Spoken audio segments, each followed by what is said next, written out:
হবে। আর 2 নাম্বার শিক্ষকের বদদোয়া নিলে তোমার কপাল পুড়ে যাবে। 3 উলামায়ে কেরামের বদদোয়া নিবা না, নিলে তোমার জীবনের আদর্শ আর খুঁজে পাইবা না। মা বাবার দোয়া নিয়ে আগাও, শিক্ষকের দোয়া নিয়ে আগাও, উলামায়ে কেরামের নেক নজর নিয়ে আগাও, জীবনটা তোমার ধন্য হবে। ডাক্তার হলেও তুমি সফল, ইঞ্জিনিয়ার হলেও তুমি সফল, প্রফেসর হলেও সফল, তুমি একজন ব্যবসায়ী চাকরিজীবী হলেও সফল। ও আল্লাহ বান্দারা বাস্তবে দেখো তো, তোমার জীবনে মাদ্রাসায় পড়ে না, আলিফ বাতাও জানে না, জেনারেল লাইনে থাকিয়া স্কুলে পড়ে, কলেজে পড়ে, 5 বেলার নামাজ পড়ে আসেন। সত্য কথাটা স্বীকার করা যায় না? তুমি যেন পারো না রে বাবা, তোমার মতো যুগে চাকরি করে ডাক্তার, প্রফেসর, ইঞ্জিনিয়ার, 5 ওয়াক্ত নামাজের অভাব নাই, তুমি কেন পারো না? তোমার মতো যুবক রাস্তায় গাড়ি চালায়, নামাজ ছাড়ে না, বলো বাবা তুমি কেন পারো না? তোমার মতোই তো সন্তান দেখো চাকরি করে, ব্যবসা করে, কোটি টাকার মালিক, 1 টাকাও হারাম খায় না, দাড়ি কাটে না, নামাজ ছাড়ে না, বলো বাবা তুমি কেন পারবা না? নদীর মধ্যে মাছ ধরে, নামাজ ছাড়ে না, কৃষি কাজ করিয়াও নামাজ ছাড়ে না, বলো তুমি কেন নামাজ পড়তে পারো না? আমি তো বলি নাই তুমি টুপিওয়ালা বুজুর্গ হুজুর হয়ে তসবিহ টানো, একবারও বলি নাই। তুমি ডাক্তার হও, প্রফেসর হও, ইঞ্জিনিয়ার হও, তুমি ব্যবসায়ী হও, চাকরিজীবী হও, বেয়াদব হইও না। তোমার ব্যবহারে কোনদিন মা বাবা যেন কষ্ট না পায়, তোমার আচরণে কখনো যেন শিক্ষকেরা কষ্ট না পায়, তোমার আচরণে কোনদিন যেন উলামায়ে কেরাম কষ্ট না পায়। আপনি চলো, জীবনটা তোমার ধন্য হয়ে যাবে। মা বাবার দোয়া নিয়ে চলো।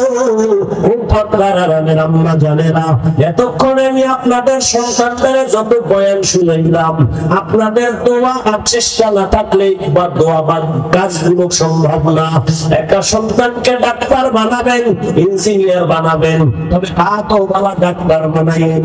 ডাক্তার হইয়াও নামাজ পড়বে, কোরআন তেলাওয়াত করে, মা বাবার জন্য দোয়া করবে। আশরাফিয়ার স্টেজে আজকে সন্তানের মাথায় পাগড়ি দেওয়া হলো, এরা মুফতি হয়ে গেছে, মাওলানা হাফেজে কোরআন হয়ে গেল।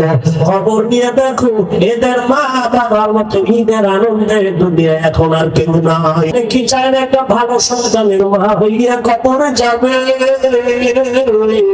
আপনার সন্তানের ব্যবহারে মা বাবা খুশি থাকবে, আপনার সন্তানের ব্যবহারে শিক্ষকেরা খুশি হয়ে দোয়া করবে, আপনার সন্তানের ব্যবহারে আলেম ওলামারা খুশি হইয়া দোয়া করবে। বলে আম্মা জান, আপনার একটু নেক নজর হলেই তো সম্ভব, কারণ আপনারা বড় দামি। এই দুনিয়াতে যদিও কেউ নবী না, আপনারা নবীদের মায়ের মতো দামি, সাহাবায়ে কেরামদের মায়ের মতো দামি নারী, আয়েশা রাদিয়াল্লাহু আনহার মতো দামি, খাদিজা রাদিয়াল্লাহু আনহার মতো দামি নারী, ফাতেমা রাদিয়াল্লাহু আনহার মতো দামি নারী, ইসমাঈল নবীর মা হযরত আলাইহিস সালামের মতো দামি নারী, ঈসা নবীর মা মারিয়াম আলাইহিস সালামের মতো দামি নারী। আরে আম্মা জান, এই দুনিয়াতে আল্লাহর এক বড় দুশমন ফেরাউন, জানেন তার স্ত্রীর নাম কি? হাসিনা। আল্লাহর বান্দি আল্লাহর এত প্রেমে বান্দি হয়ে কবরে গেছে। রহমতের নবী বলেন, কিয়ামতের দিন জান্নাতে আসিয়ার সাথে আমার বিবাহ হয়ে যাবে। এরে আম্মা জান, আপনাদের অঞ্চলে কি পর্দা করে, নামাজ পড়ে, স্বামীর মালের খেয়ানত করে না, মোবাইলে চরিত্র নষ্ট করে না, বিক্রি করে না, এমন মা কি নাই? আছে, খুঁজিয়ে দেখেন। আপনার মতো কত মা পর্দা করে, হালাল ভাবে চলে, স্বামীর মাল খেয়ানত করে না, স্বামীর সাথে বেয়াদবিমূলক আচরণ করে না, মোবাইলে সময় নষ্ট করে না। এরে আম্মা জান, আপনি কেন পারবেন না? এই দুনিয়াতে যত ভালো ভাবে সন্তান আছে মায়ের কারণেই হয়েছে। বলার সময় আমার নাই। ও মা, আল্লাহর কাছে দোয়া করেন, ভালো একটা সন্তান ডাক্তার বানায় যান, আদর্শবান ইঞ্জিনিয়ার বানায় যান, আদর্শবান একটা সন্তানকে ডাক্তার, প্রফেসর, ব্যবসায়ী, চাকরিজীবী বানায় যান। যদি না পারেন, এরকম থেকে তওবা করে নেন। আপনার স্বামী তো ফেরাউনের মতো খারাপ না। আপনি নামাজ পড়লে তো স্বামী খুশি। স্বামীরে যদি বলতেন নামাজের দাওয়াত দিতেন, একদিন নামাজি হতো। স্বামীকে যদি বুঝায় বলতেন স্বামী আমার খাইয়া না খায়া থাকলেও তোমার সংসারে আছি, দাবি জীবনে আমার হারাম টাকা ঘরে আনবা না, হারাম মাল ঘরে ঢুকাইবা না, হারাম খাইয়া নিজেদের রক্ত সন্তানের রক্ত নাপাক করবে না। যদি স্বামীকে বুঝাইতে কোন স্বামী হারাম মাল ঘরে না সাহস পেতে না।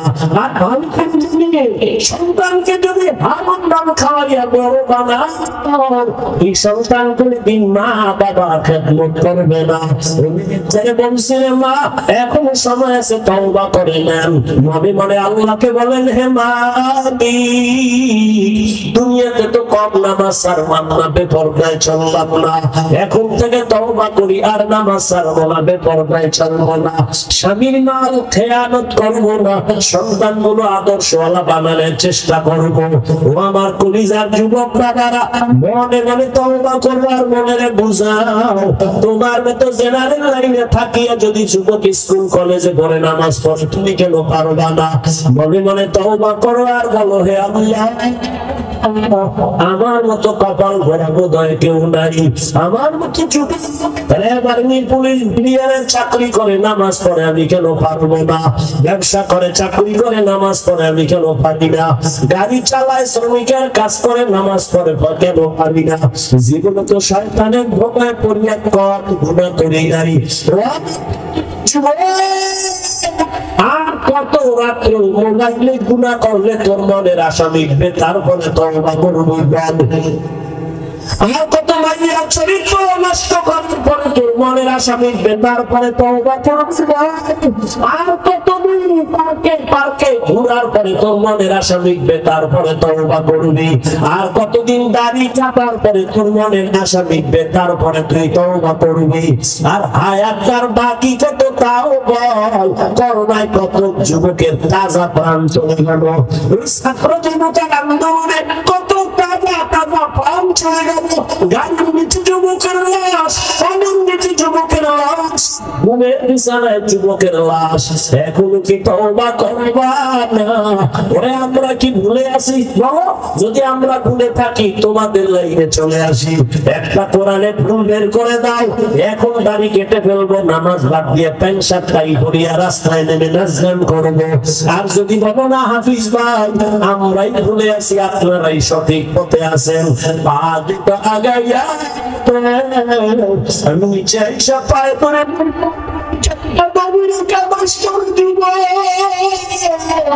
আমার নামের আদর্শ কোন হিন্দু নবীর আদর্শ পালন করবে মদিনার আশিক উম্মত মুসলমানেরা। জীবনটা তো কম দামি কাটো না, আর কেন তওবা করো না রে বাবা? জীবন কি কম গুনাহ করো নাই, এখনো কেন তওবা করো না? হায়াতের কিন্তু বাকি নেই, আজরাইল কখন জানি ধাক্কা দিয়ে বসে। এখনো সময় থাকলে তওবা করো, মনে মনে আল্লাহকে বলো হে আল্লাহ, জীবনে তো কম গুনাহ করি নাই, আজকে থেকে তওবার নিয়ত করে ফেললাম। আর দাড়ি কাটবো না, নামাজ ছাড়বো না, বেপরদায় চলবো না, মা বাবার সাথে বেয়াদবি করবো না, শিক্ষকের বেয়াদবি করে বদদুয়া নিব না, উলামায়ে কেরামের পরামর্শ নিয়ে নবীজির তরিকা মেনে চলবো। মরিয়া গেল আর গুনার কাছেও যাব না। অন্তর তৈরি হয়, মুনাফিকি যদি না থাকে, খাঁটি তওবার নিয়ত যাদের আছে, দুটো হাত আমার আল্লাহকে দেখাইয়া দাও। আল্লাহ আমাদের হাত দিয়ে কবুল করে নেন, তওবা কবুল করে নেন, তওবার উপরে মজবুত হইয়া চলার মতো তৌফিক দান করেন, আমিন। আলহামদুলিল্লাহি রাব্বিল আলামিন, ওয়াস সালাতু ওয়াস সালামু আলা সাইয়্যিদিল আমবিয়া।